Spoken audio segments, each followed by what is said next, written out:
Farm টিকিয়ে রাখার জন্য ঘাসের কোনো বিকল্প নেই। ঘাস ছাড়া ফার্ম অচল।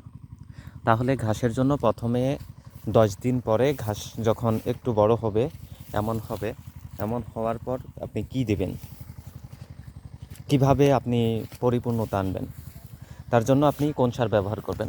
অবশ্যই আপনাকে প্রথমে সালফার এবং আপনি ইউরিয়া দিতে পারেন। প্রতি শতাংশে যদি 5 কেজি করে দেন, 5 কেজি অথবা 3 কেজি দিতে পারেন। 5 কেজি দিলে বেশি ভালো হবে। আপনি শীতের মধ্যে প্রতি শতাংশে 5 কেজি করে দিবেন। 5 কেজি করে দিলে দেখবেন কত সুন্দর ঘাস হয়। আমারটা একটু দেখাই। এই যে দেখছেন কত সুন্দর ঘাস হচ্ছে। এটা মনে হচ্ছে না যে শীতের মধ্যে। সোফাটা দেখেন, প্রায় 100-র উপরে আছে, কাটি আছে 100-র উপরে।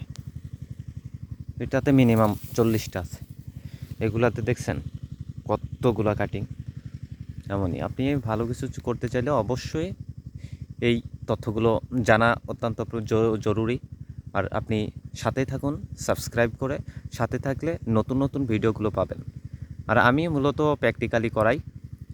যদি ভালো লাগে তাহলে সাবস্ক্রাইব করে সাথে থাকতে পারেন। তাহলে ফার্মের নতুন ভিডিওগুলো এবং বিভিন্ন ড্রাগন বাগানের আমি যেই তথ্যগুলো দেই এগুলো 100% রিয়েল তথ্যগুলো। আপনি কখনো ঠকবেন না যদি এই তথ্যগুলো শুনে কাজ করেন। দেখেন আসলে শীতের মধ্যে ঘাস তৈরি করা যে কতটা কষ্টদায়ক, তবে আমি কিন্তু তৈরি করে ফেলেছি। দেখছেন কতটা চমৎকার।